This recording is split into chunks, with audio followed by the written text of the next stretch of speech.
First poem है a lecture upon the shadow. It is written by John Donne. John Donne एक metaphysical poet थे। Metaphysical poet उन्हें कहा जाता जो मेटाफिजिकल पोइट्री लिखते थे। मेटाफिजिकल पोइट्री क्या होता था? मेटाफिजिकल दो वर्ड से मिलकर बना है। फर्स्ट है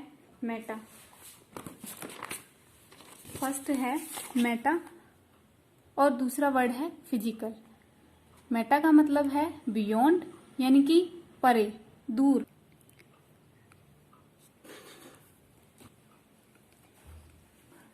ऐसी पोइट्री जो इस संसार से परे हो, यानी कि जिसमें सिर्फ क्या हो, इमेजिनेशन हो।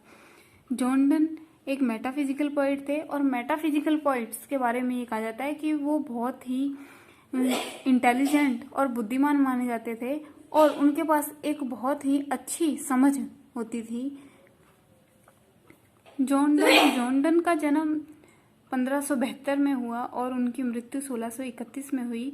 जॉन डन की इसी तरह की एक पोएम है फ्ली पोएम है, जिसमें जॉन डन ने एक मक्खी के बारे में बताया है, जिसमें पोइट जो है वो अपनी बिलव्ड से कहता है कि ये जो मक्खी है इसने मेरा भी खून चूसा है और तुम्हारा भी खून चूसा है, और इस कारण से क्योंकि इसने हम दोनों को काटा है तो इसके अंदर, इस मक्खी के अंदर हम दोनों का खून है।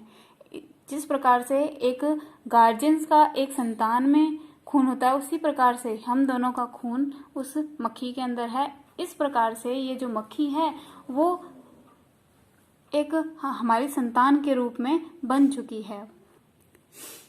तो जॉन डन की पोएम हमेशा ऐसी होती थी, या मेटाफिजिकल जो पोइट्स हैं उनके जो सब्जेक्ट हैं या थीम है वो हमेशा ऐसी होती थी जो इमेजिनेशन पर आधारित हो और इस संसार से जितने भी वस्तुएं हैं वो परे हो। अब हम पोएम पढ़ते हैं, a lecture upon the shadow, written by John Donne. First stanza है, stand still and I will read to thee a lecture love in love's philosophy. इसके अंदर जो पोइट है वो अपनी बिलविड से कह रहा है कि तुम चुपचाप शांत एक जगह पर स्थिर खड़ी रहो, क्योंकि मैं तुम्हें लव के ऊपर, या लव की जो फिलोसफी है यानी कि प्रेम की जो दार्शनिकता है, उसकी गहराई है, उसके बारे में तुम्हें अपने विचार या उस पर मैं अपना लेक्चर देना चाहता हूँ। These 3 hours that we have spent walking here to shadows went along with us, which we ourselves produced. These 3 hours that we have spent, ये 3 घंटे जो हमने साथ में बिताए हैं, walking here, यहाँ घूमते हुए, to shadows went along with us, और हमारे साथ साथ जो हमारी परछाई है वो भी हमारे पीछे बन रही है, which we are self produce, और जो ये परछाई है उसे हमने ही या हम दोनों ने ही उत्पन्न किया है।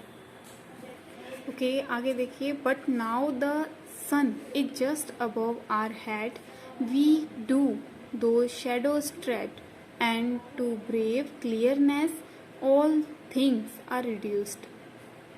परंतु अब जो सूर्य है, या सूर्य की जो चमक है वो हमारे सिर के ऊपर आ चुकी है, या उसकी जो रोशनी है वो हमारे ऊपर आ चुकी है। We do those shadows tread, और अब ऐसा लग रहा है क्योंकि सूर्य हम बिल्कुल हमारे सिर के ऊपर आ चुका है तो हमारी जो परछाई है वो पीछे से हटकर हमारे बराबर आ चुकी है, और ऐसा लग रहा है मानो we do those shadows tread, हमने अपनी ही परछाई को कुचल दिया है या मिटा दिया है। And to brave clearness all things are reduced, और इसी प्रकार से हम स्पष्टता से या स्वच्छता के साथ हम सारी वस्तुओं को, या हमारे अंदर जो भी दूरियां थीं उसको हमने कम कर दिया है। जितने भी इल्यूजन से, इल्यूजन मीन्स मति भ्रम, या जो भी हमारे में मन मुटाव या भेदभाव था वो अब कम हो चुका है। नेक्स्ट स्टैंजा है, so whilst our infant loves did grow, disguised it and shadows flow from us and our cares.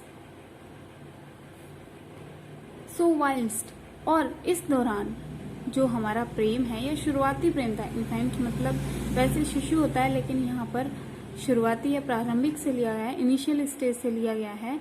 जो हमारा प्रारंभिक प्रेम था वो उसमें अब वृद्धि हो रही है। Disguised and shadows flow from us and our cares, और इस बढ़ते प्रेम के कारण ही हमारी जो चिंताएं हैं या हमारी जो परछाई रूपी जो मति भ्रम थे वो सभी दूर हो रहे हैं।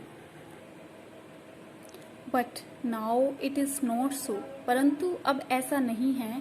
That love has not attain the highest degree, जो हमारा प्रेम है उसने अभी तक उच्चतम शिखर को या उच्चतम अवस्था को प्राप्त नहीं किया है। डिग्री अवस्था से लिया गया है, उच्चतम अवस्था को प्राप्त नहीं किया है। विच इज स्टिल डेलीगेंट, डेलीगेंट का मतलब हार्ड वर्किंग, हमें अभी भी बहुत कठिन परिश्रम की जरूरत है या